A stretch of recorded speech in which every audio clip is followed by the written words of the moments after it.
This is Autoline Daily, the show dedicated to enthusiasts of the global automotive industry.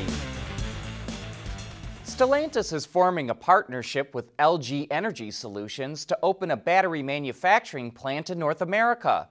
The facility will produce lithium-ion batteries for BEVs and plug-in hybrids starting in 2024 with an annual production capacity of 40 gigawatt hours.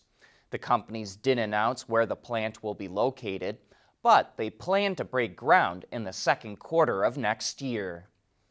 And in related news, Toyota announced it's investing $3.4 billion over the next 10 years to develop and produce batteries in the U.S. At first, the batteries will be used in hybrids, but eventually will produce them for BEVs. The plant will open in 2025 and create 1,750 new jobs, but Toyota did not reveal where the facility will be located. Well, this is a rather different story. Car company CEOs are always correct and proper when they meet each other in public, but they never invite another CEO to speak to their management team. But that's exactly what Herbert Diess from Volkswagen did. He invited Elon Musk to address the top 200 executives at VW. Diess wants his execs to pick up the pace and work at Silicon Valley speed. Reuters reports that Musk called in by phone and showered the VW execs with compliments, saying VW is an icon and Tesla's greatest competitor. But did he give them any insights on how to slash bureaucracy and cut red tape? Well, that remains to be seen.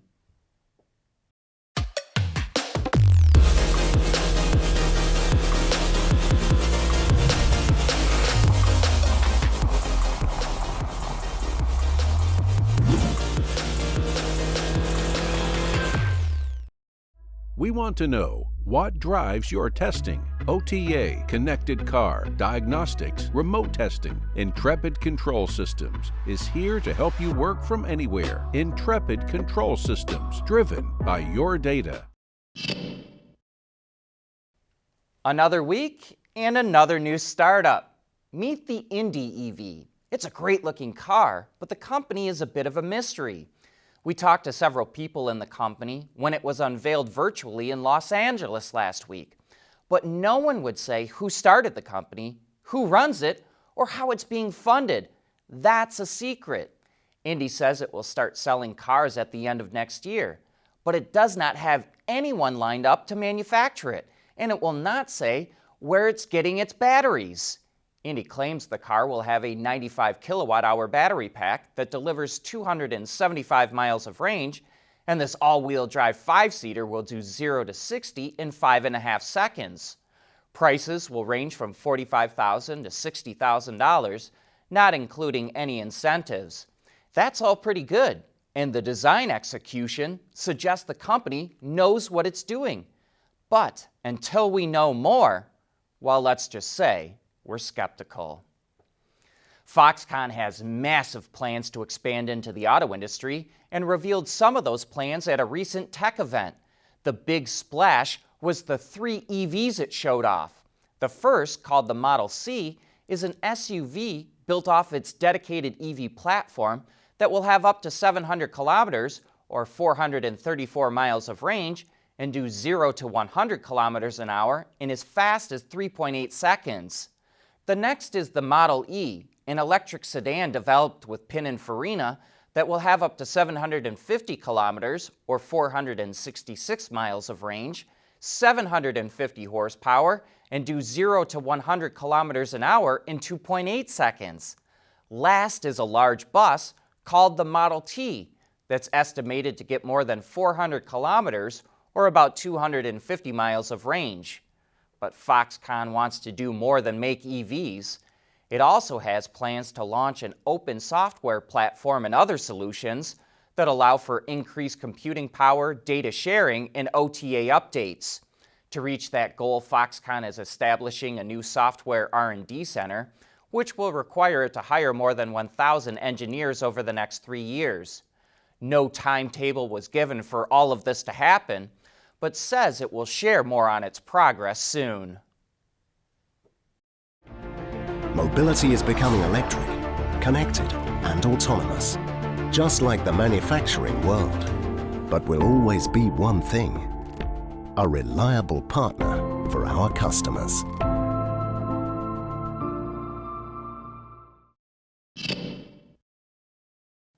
Last week, KBB named the Mustang GT as the most American car because it has the highest amount of U.S. content. Today, the first Mustang Mach-E rolled off the assembly line in China. So why is Ford making Mach-E's in China? Well, here's our Autoline insight. We were always puzzled why Ford decided to make the Mach-E in China. After all, the other Mach-E's are made in Mexico, and Mexico has a free trade agreement with China. That means Ford could have shipped Mexican Mach-E's to China and avoided an import tax. But it probably would not have qualified for EV subsidies to Chinese consumers. When you include those incentives, the base Mach-E starts at $41,200 in China. In the US, a Mach-E starts around $36,000, including the federal tax credit. In a related move, General Motors started building its Ultium batteries in China. It's part of a joint venture GM has with SAIC. The Cadillac Lyriq, which goes on sale next year, will be the first GM EV to use those batteries. GM is going to make 10 EVs in China by 2025. And speaking of the Lyriq, we're going to have Brian Smith, the head of Cadillac Design, and Tristan Murphy, the head of Interior Design at Cadillac, on Autoline After Hours this Thursday. The Lyriq is practically the first clean sheet Cadillac since Henry Leland made the first one. So join us as we dive into how the design team took advantage of doing exactly what they wanted without having to reach into any parts bin. The average person would be pretty surprised at how capable a standard 4x4 vehicle is off-road. For the Ford F-150, its FX4 trim fits that description. But we know customers love the extreme off-road stuff. That's where the F-150 Raptor comes in. But what if you need something more capable than an FX4, but not as extreme as the Raptor? Well, that's why Ford is now offering the F-150 Tremor. Like the Super Duty Tremor and Ranger Tremor that came before it, the F-150 Tremor is an upgrade over your standard four-wheel drive truck. You could probably think of it like Raptor Lite. But unlike the other trucks, Tremor is its own series in the F-150 lineup, like XLT. That means there will be low, mid, and high-grade versions to choose from with increasing levels of content and prices. All models come in the Super Crew configuration with a 5.5-foot bed, 3.5-liter EcoBoost V6, and a 10-speed automatic trans. As for the off-road stuff, it gets retuned springs, specific shocks, revised front knuckles, front bash plate, locking front and rear differentials, and 33-inch tires. Optional equipment includes limited slip front diff, torque on-demand transfer case, trail turn assist, and expanded off-road drive modes.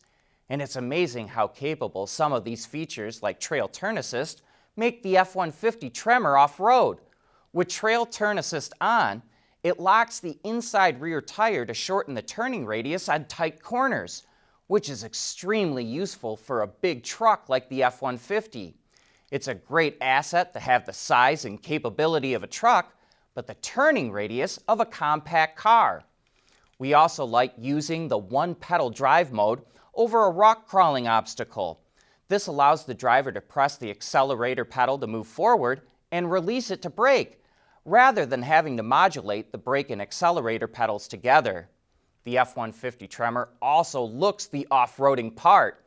It has its own unique hood with what looks like air extractors, unique grille, Tremor badging, and orange accents.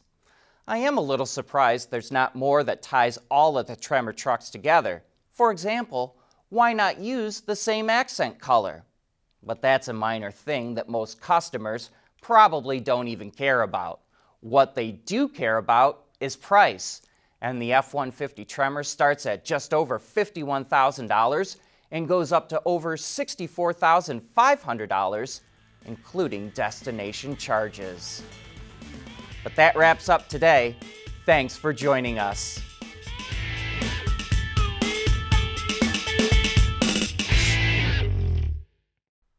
Autoline Daily is brought to you by Bridgestone, solutions for your journey.